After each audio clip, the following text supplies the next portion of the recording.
The wind howled like a hungry wolf as Lisa Jones gripped her steering wheel tighter. Tiny ice crystals pelted her windshield faster than her wipers could sweep them away. What had started as light snow was now turning into something much more dangerous. Lisa glanced at the dashboard clock, 11:37 p.m. Her tired eyes burned after her 12-hour shift at the hospital.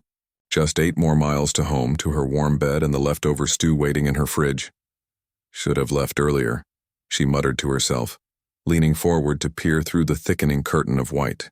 The country road she had driven hundreds of times now felt like unfamiliar territory, the familiar landmarks hidden under a growing blanket of snow. Lisa was a nurse of 15 years at County Memorial. At 34, she had seen a lot. Car accidents, heart attacks, babies coming into the world. But tonight, all she wanted was to see her own front door. The radio crackled with the weatherman's voice cutting through her thoughts. Turning into a serious system, folks. We're looking at 8 to 12 inches overnight, with wind gusts up to 40 miles per hour. Road conditions are deteriorating rapidly. If you're listening to this, please get home and stay there. Lisa sighed. The forecast earlier had promised only a dusting, maybe an inch at most. That's what she got for trusting spring weather forecasts in the Midwest. Her headlights carved a narrow tunnel through the darkness, illuminating the swirling snowflakes that seemed to multiply by the minute. The road was disappearing under fresh powder. Her small SUV, usually reliable in bad weather, slipped slightly around a curve, causing her heart to jump. "Easy does it," she whispered, slowing down even more. At this rate, those 8 miles might take another hour. The trees on either side of the road bent under the force of the wind, their branches heavy with snow. Lisa's phone had lost signal about 10 minutes ago, the bars disappearing one by one until the screen simply read, "No service." It wasn't unusual out here, between towns where cell towers were few and far between. She was just considering pulling over to wait out the worst of the storm when she noticed something through the wall of white. A faint, rhythmic blinking. As she crawled closer in her vehicle, the red hazard lights of another car materialized, half buried in a snowdrift on the shoulder of the road. Lisa's nursing instincts kicked in before she had time to think about it. Someone might be hurt. They certainly were in trouble, stranded out here as the worst of the storm was hitting. She carefully navigated to the side of the road, positioning her SUV so the headlights illuminated the stranded vehicle, a small, older model sedan that looked like it had seen better days even before the snowstorm. For a brief moment, caution whispered in her ear. It was late.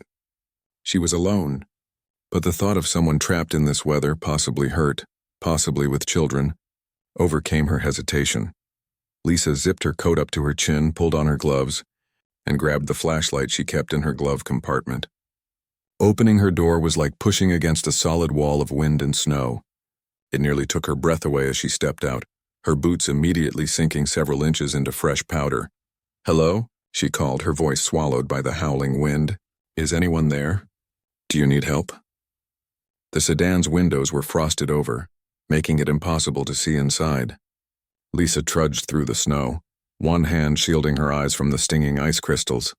The cold bit through her scrubs beneath her winter coat. As she reached the car, she knocked on the driver's window. At first, nothing happened. Then slowly, the window rolled down just a crack. A young woman's face appeared, her features tight with fear and cold. "Are you okay?" Lisa asked, having to raise her voice over the wind. "Our car. It died," the woman replied, her teeth chattering. "We've been here for almost 2 hours. I didn't know what to do." Lisa shined her flashlight into the car and saw what made her heart clench, a baby, bundled in what looked like every available piece of clothing, cradled against the young woman's chest. "I'm Lisa," she said. "I'm a nurse. How long has your baby been in the cold?" "His name is Noah," the woman said. "I'm Maya. We ran out of gas. I kept turning the car on and off to save gas and stay warm, but it's been dead for about 30 minutes now. I tried calling for help, but there's no signal." Lisa could see Maya was young, probably early 20s. Her lips had a bluish tinge that worried the nurse immediately. "Is Noah warm enough?" "How old is he?" Lisa asked, her professional training taking over. 4 months. "I've been holding him close, but he started coughing." Maya's voice broke. "I was trying to get to my mom's house. We had to leave our apartment this morning." "The landlord," she trailed off, clearly embarrassed. Lisa made a quick decision. "Maya, listen to me. The storm is getting worse. You and Noah need to come with me." My SUV is warm, and I live just a few miles from here. We can figure things out once you're both safe. Maya hesitated, eyeing Lisa with the wariness of someone whose trust in others had been broken before. I promise I'm just trying to help, Lisa added, understanding the young mother's caution. I'm a nurse at County Memorial. Here. She pulled her hospital ID badge from her coat pocket where she'd stuffed it after her shift. I can't leave you and your baby out here. It's not safe. A particularly fierce gust of wind rocked the small car, and Noah let out a small, congested cough. That seemed to make up Maya's mind. Okay, she said. Thank you. The process of getting Maya and Noah from the dead car to Lisa's SUV was an ordeal in itself. The wind had picked up even more, creating near whiteout conditions. Lisa helped Maya gather the diaper bag and a small backpack, apparently all she had with her, while Maya clutched Noah tightly under her thin jacket. The short walk between vehicles felt like trudging through another world, one made entirely of swirling white and biting cold. Lisa kept one arm around Maya's shoulders, guiding her through the deepening snow. When they finally reached the SUV and closed the doors behind them, the sudden silence was almost shocking, broken only by Noah's whimpering and the muffled howl of the wind outside. I've got the heat on full blast, Lisa said, turning the vents toward the back seat where Maya sat with Noah. Let me see how he's doing. Maya unwrapped some of Noah's layers, revealing a beautiful baby boy with copper-colored skin and dark eyes. His cheeks were flushed, and when he coughed again, Lisa heard the congestion in his chest. How long has he been coughing like that? She asked, gently placing her hand on his forehead. It started yesterday, but it got worse today, Maya said, worry etching lines around her young eyes. With everything happening, I couldn't get him to the doctor. Lisa nodded, her mind already running through possibilities. I've got some basic medical supplies at home. Let's get you both warmed up first, and then I can check him more thoroughly. As Lisa carefully pulled back onto the road, she glanced in the rearview mirror at her unexpected passengers. Maya was young, much younger than Lisa had initially thought. Her dark hair was pulled back in a messy ponytail, and despite the cold, she was wearing only a light jacket over a hoodie. She looked exhausted and afraid, but the gentle way she stroked Noah's cheek showed a fierce love that tugged at Lisa's heart. It'll take us longer than usual to get to my place, Lisa explained, focusing on the nearly invisible road ahead, but we'll get there. I don't know how to thank you, Maya said quietly. Most people wouldn't stop. Anyone would do the same, Lisa replied, though she wasn't entirely sure that was true. Can I ask where you were headed? Maya sighed. My mom lives about 40 miles north. After we got evicted this morning, I thought we could stay with her for a while until I figure things out. But I didn't expect the snow to get this bad.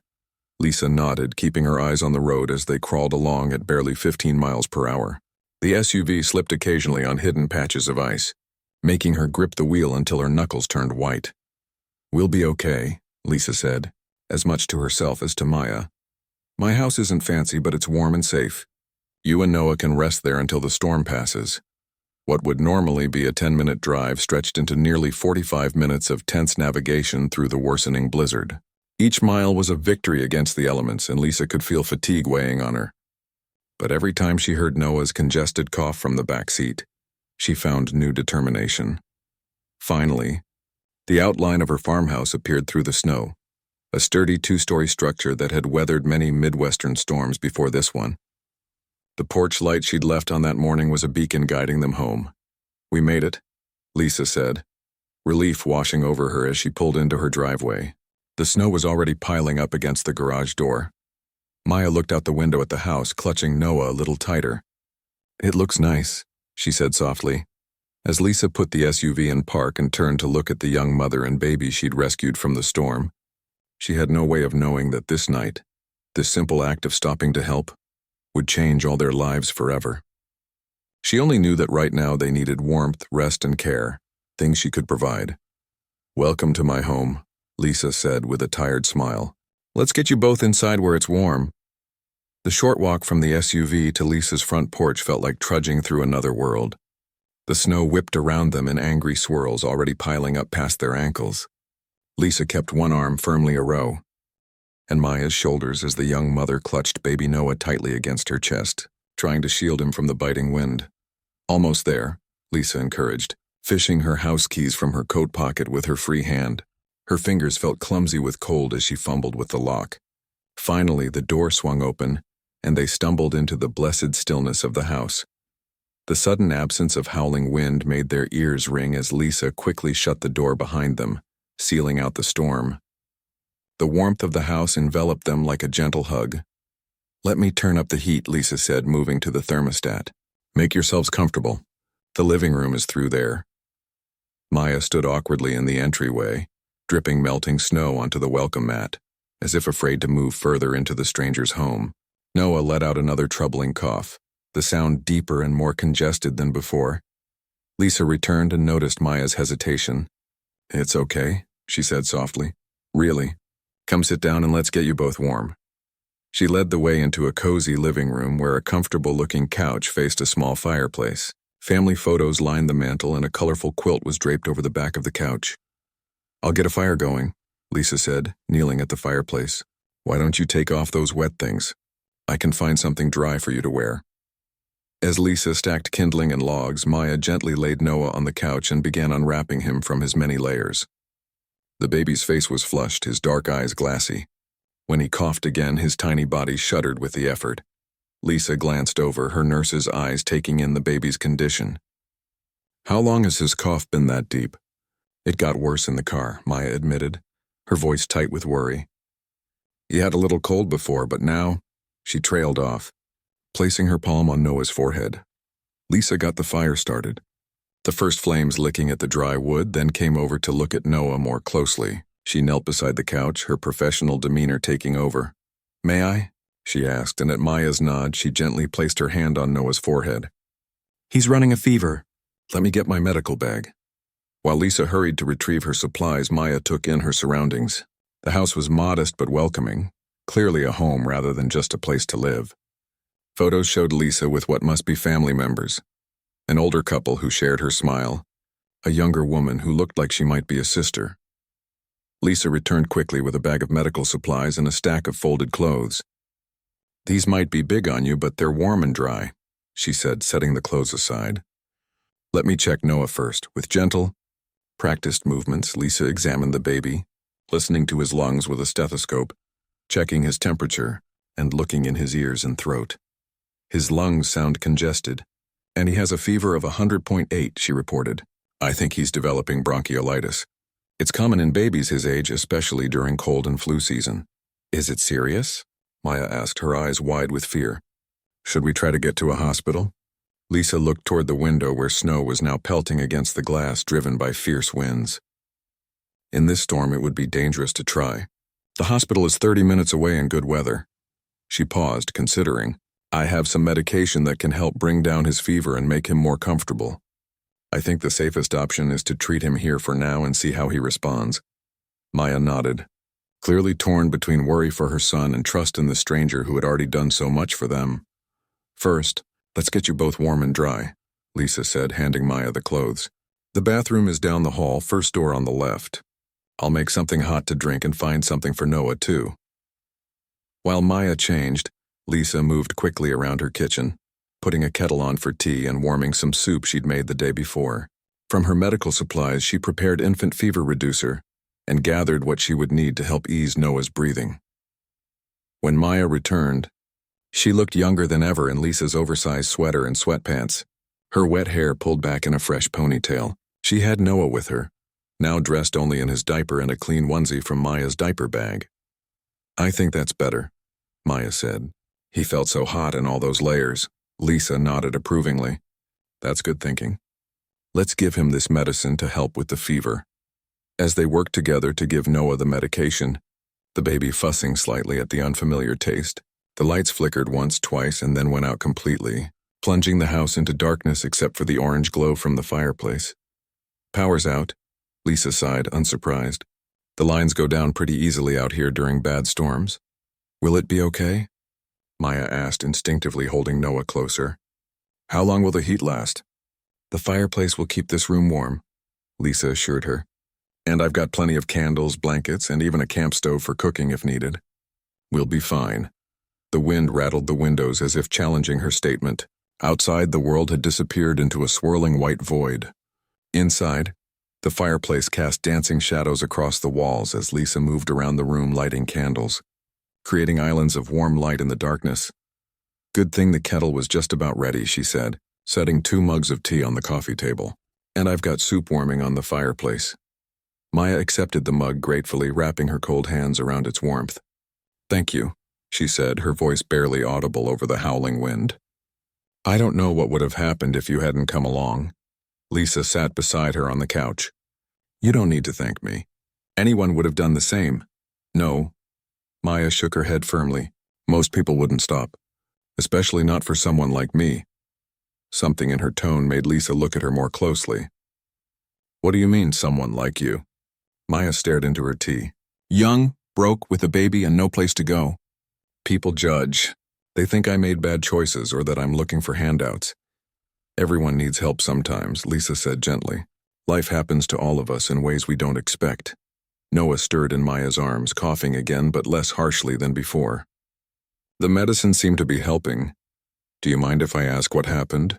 Lisa ventured. With your apartment, I mean, Maya sighed. It's a long story.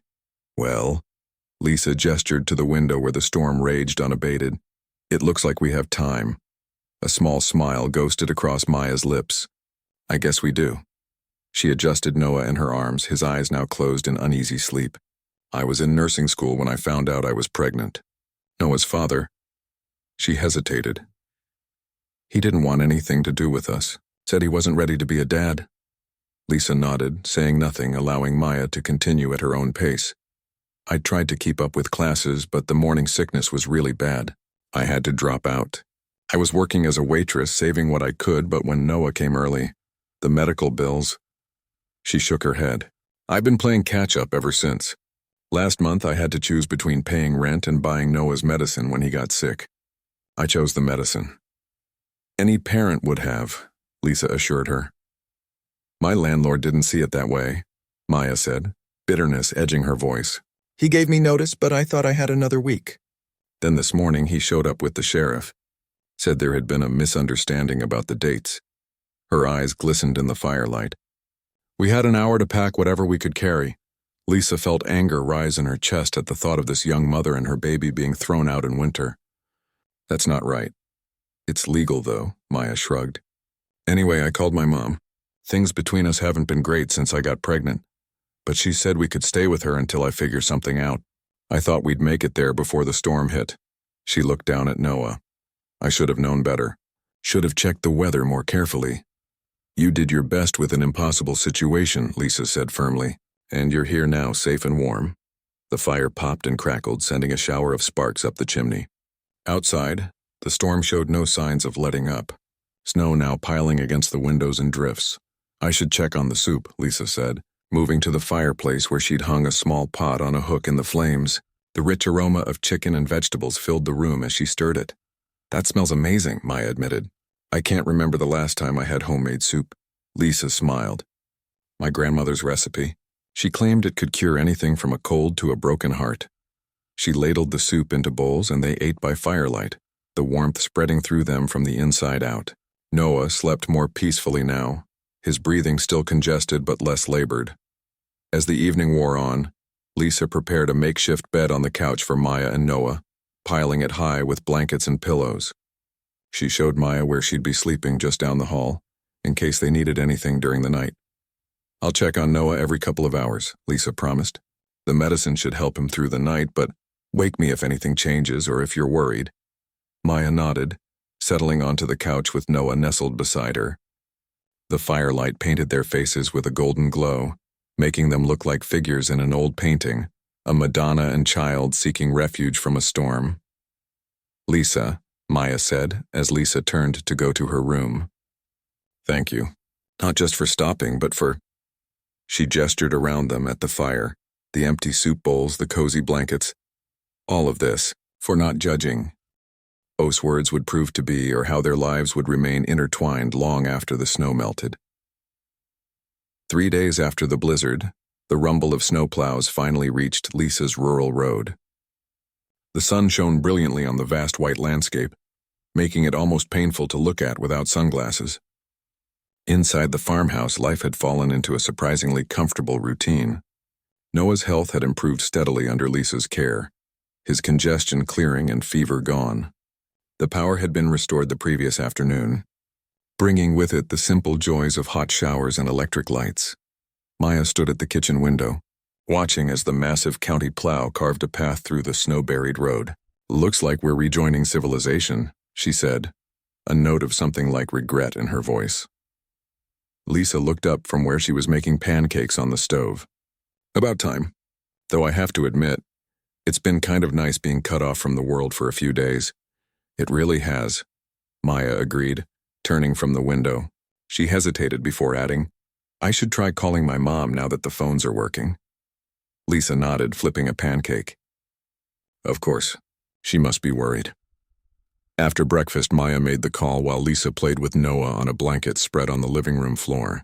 The baby was a different child from the sick infant they'd brought in from the storm, now alert, smiling, and attempting to roll over while Lisa dangled colorful keys just out of his reach. From the kitchen, Lisa could hear Maya's side of the conversation. It didn't sound like it was going well. "Yes, Mom, we're fine. No, we got caught in the storm. A nurse helped us." "I know, but how could I have known the storm would be so bad?" "Well, the forecast said—" Maya's voice rose in frustration, then quieted again. "I understand. Yes, maybe that would be better. I'll figure something out." When Maya returned to the living room, her face was tight with emotion. "Everything okay?" Lisa asked, though it clearly wasn't. Maya sank onto the couch, rubbing her temples. "My mom's boyfriend moved in with her. Apparently there's no room for us now." She let out a bitter laugh. "She suggested I look into a women's shelter." "Oh, Maya." Lisa sat up, letting Noah grab the keys. "I'm sorry. It's fine," Maya said automatically, then shook her head. "No, it's not fine. Nothing about this is fine. I'm 22 with a baby, no job, no home, and nowhere to go." Her voice broke on the last word. Lisa moved to sit beside her on the couch. "You can stay here," she said simply. Maya looked up, surprised. "What? Stay here," Lisa repeated, "until you figure things out. The house is too big for just me anyway." "I can't impose like that," Maya protested, though hope flickered in her eyes. "It's not an imposition," Lisa insisted. "Look, the past few days have been nice having you and Noah here." She smiled softly. "This house has been too quiet for too long." Maya looked around the comfortable living room, then at Noah happily playing on the floor. "Are you sure?" "Completely sure," Lisa said. "Besides, I've been thinking about something you said, about wanting to go back to nursing school someday. Why not start now?" "Now?" Maya looked confused. "The community college has a nursing assistant program," Lisa explained. "It's just a 12-week course. Not a full nursing degree, but it's a start. A way to get your foot in the door, earn some money while you figure out the next step." Hope and doubt battled on Maya's face. "I don't have money for tuition." "And what about Noah?" "Childcare costs more than I could make." "I could help with Noah," Lisa offered. "My schedule at the hospital is 3 12-hour shifts a week. We could arrange your classes for when I'm off." She held up a hand as Maya began to protest. "And before you say anything about the tuition, there are scholarships. I know people at the college who could help." Maya stared at her, speechless for a moment. "Why would you do all this?" "You barely know me." Lisa considered the question seriously. "Maybe because someone helped me once when I needed it. Or maybe because I believe people should look out for each other." She smiled. "Or maybe I just like having you both around." Tears welled in Maya's eyes. "I don't know what to say." "Say yes," Lisa suggested gently. A week later, Maya was enrolled in the nursing assistant program at Riverside Community College. The financial aid office had found a scholarship specifically for single parents returning to school, covering most of the tuition. The classes were scheduled for Tuesdays, Wednesdays, and Thursdays, days when Lisa was off from the hospital. Their routine shifted and expanded. On class days, Lisa would care for Noah, often taking him to the park or the library's baby story time. On her work days, Maya would study while Noah napped, gradually turning one corner of the living room into a makeshift study area. The arrangement wasn't without challenges. Noah went through a phase of waking several times a night, leaving both women exhausted. There were misunderstandings about household responsibilities and different approaches to baby care, but they worked through each issue as it arose, finding compromises. Building trust. One evening in early April, with the last of the snow finally melted and the first green shoots appearing in Lisa's garden, Maya came home from class bubbling with excitement. "I aced my practical exam," she announced, scooping Noah up from where he was playing in his newly purchased playpen. "The instructor said I had a natural rapport with patients." "That's fantastic," Lisa exclaimed, genuinely proud. "We should celebrate." They ordered pizza and opened a bottle of sparkling cider, toasting Maya's success. As they sat around the kitchen table, Lisa realized with a start that the farmhouse felt like a home again. The rooms that had seemed so empty after her divorce now echoed with Noah's laughter and the warm conversations she and Maya shared each evening. "I've been thinking," Lisa said, setting down her glass. "The office upstairs, I don't really use it anymore. Most of that stuff could go to the attic." She hesitated, then continued, "It would make a nice room for Noah, more permanent than the portable crib in your room." Maya looked up, surprised.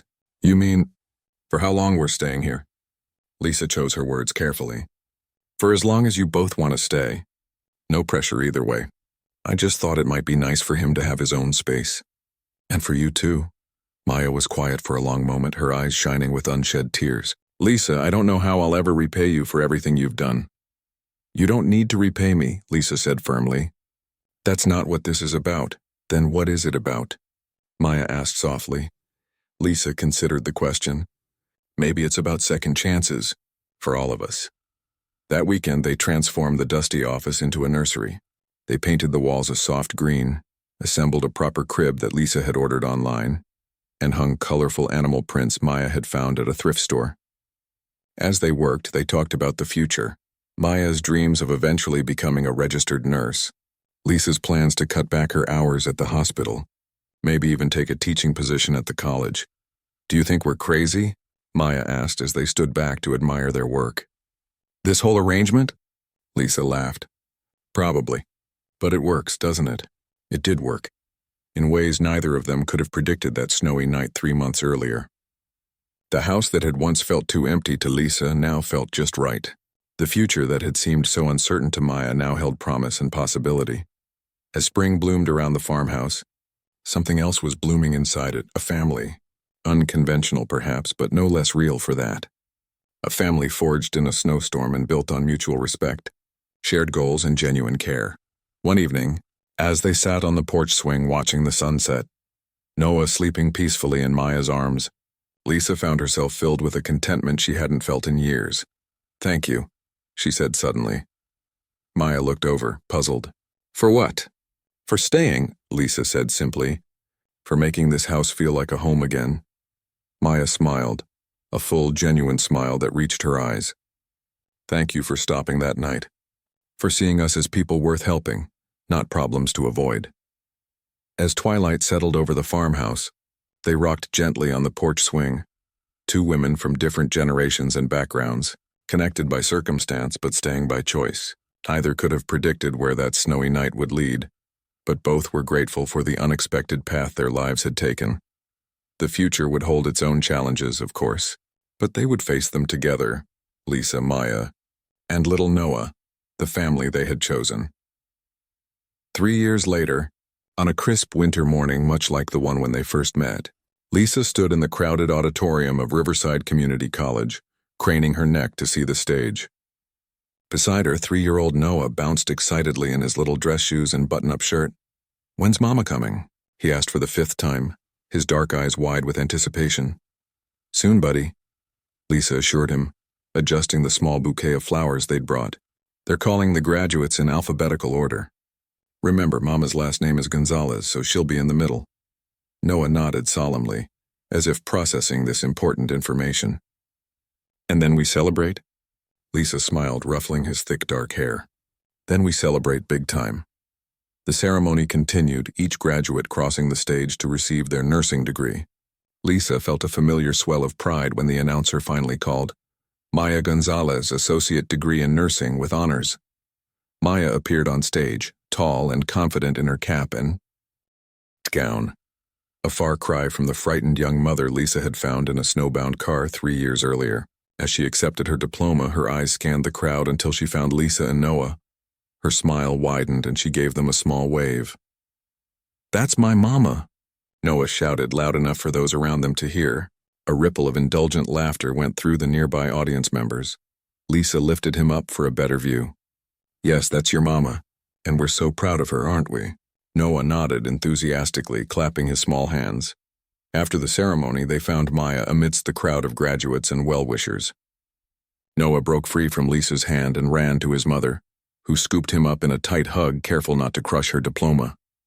Did you see me? Maya asked, planting kisses on Noah's cheeks. I saw you.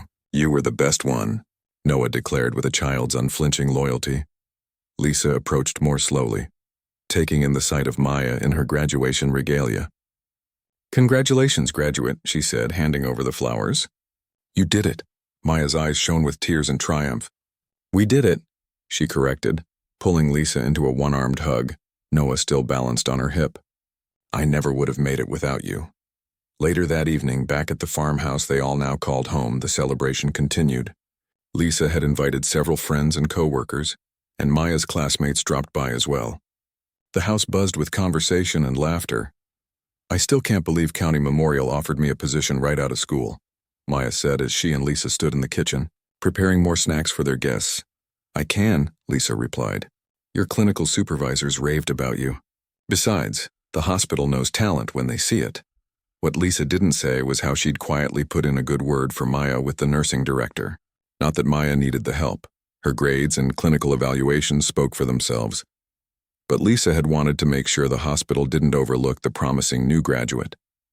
And the schedule is perfect, Maya continued, arranging cheese and crackers on a plate. Working the same shifts as you means we can still tag team with Noah. Lisa nodded, thinking about how seamlessly their lives had meshed over the past 3 years. They had become, in all the ways that mattered, a family. Different from what either had imagined for herself, but no less real for that. The party wound down as evening deepened. Noah, overtired from all the excitement, fell asleep on the couch surrounded by wrapping paper from the small gifts Maya had received. As the last guest departed, Maya and Lisa sat on the porch with mugs of hot chocolate, a tradition they'd maintained since that first snowy night. Can I ask you something? Maya said after a comfortable silence. Of course. Do you ever think about how different our lives would be if you hadn't driven down that road during the blizzard? If you had taken another route or left work earlier or just kept driving? Lisa considered the question, watching her breath form clouds in the chilly air. Sometimes, she admitted, but I think maybe some things are meant to be. Not in a way that removes our choices, but I don't know. Like the universe creates opportunities for connections. Maya nodded, seeming to understand. I used to think I was just unlucky. Bad things kept happening to me, one after another. Getting pregnant when I wasn't ready. Noah's father leaving, losing our apartment. She paused, looking up at the starry sky. But now I wonder if all those things were just leading me to where I needed to be. With a nursing degree and a job at one of the best hospitals in the county? Lisa smiled. With a family, Maya corrected softly. You and Noah, you're my family. The one I got to choose. The simple truth of it warmed Lisa more than the hot chocolate in her hands. Yes, she agreed. We are. The next morning, Lisa and Maya rose early. Today was a special day, one they had created as their own private tradition. Noah, still in his pajamas, helped them pack thermoses of hot chocolate and containers of homemade cookies into Lisa's SUV. Where are we going again? He asked, though he knew the answer. We're going to the special spot, Maya told him, zipping up his winter coat. The place where our story began. They drove through town and out onto the rural highway where 3 years earlier, Lisa had found Maya and Noah stranded in the snowstorm. The road looked different in daylight, without a blizzard obscuring the view. But they knew the exact spot. A gentle curve with a wide shoulder where a small sedan had once been half buried in a snowdrift. Lisa pulled over, and they climbed out into the crisp winter morning. Noah, now understanding the significance of their tradition, carried the small bouquet of flowers they'd brought. This is where Lisa found us, Maya explained to him, as she did every year. You were just a tiny baby and we were cold and scared, and Lisa stopped to help us. Noah nodded solemnly. At 3, he didn't fully grasp the concept, but he understood it was important. And then we became a family, he added, repeating the phrase he'd heard before. That's right, Lisa said, her voice thick with emotion. We became a family. They placed the flowers at the spot, a simple tribute to the moment that had changed all their lives. "I start my new job tomorrow," Maya said as they stood together, the winter sun warming their faces. "Working alongside you at County Memorial. If someone had told me that night that in 3 years I'd be a nurse, you'd have thought they were crazy," Lisa finished. Smiling. "Completely crazy," Maya agreed with a laugh. Noah, growing restless with the adult conversation, began drawing shapes in a small patch of snow with his booted foot. "You know," Lisa said, watching him, "I always thought my chance for a family had passed. After the divorce, after all the failed attempts to have a baby, I'd accepted a different kind of life. And instead you got us," Maya said, half joking. "I got exactly the family I was meant to have," Lisa corrected her gently. "It just came in a different package than I expected." As they drove back home, Noah fell asleep in his car seat, worn out from the early morning adventure. Lisa and Maya continued in comfortable silence, the radio playing softly. "I've been thinking," Maya said finally, "about the future." "What about it?" Lisa asked. "I want to give back somehow. Help other young mothers who are struggling like I was. Maybe start a support program through the hospital." Lisa glanced at her, feeling a surge of affection and pride. "That's a wonderful idea. You'd be perfect for it. Would you help me?" Maya asked. "With the planning and proposal?" "Of course," Lisa replied without hesitation. "Partners, remember?" As they pulled into the driveway of the farmhouse, their home, Lisa thought about the strange and wonderful path that had brought them here. One snowy night, one split-second decision to stop rather than drive on, had changed 3 lives forever. Inside, they settled Noah on the couch for the rest of his nap. Maya went to change for their afternoon shift at the hospital, her first official day as a registered nurse. Lisa put on coffee and stood at the kitchen window, looking out at the winter landscape. 3 years ago, she had been a different person, lonely, resigned to a quiet life alone. Now her house echoed with a child's laughter and the warm conversations she and Maya shared over meals. The empty rooms that had once felt like accusations were now filled with toys, books, and the everyday clutter of family life. Sometimes the greatest gifts came disguised as chance encounters on snowy roads. Sometimes family was found, not born, and sometimes the most unexpected journeys led exactly where you needed to go.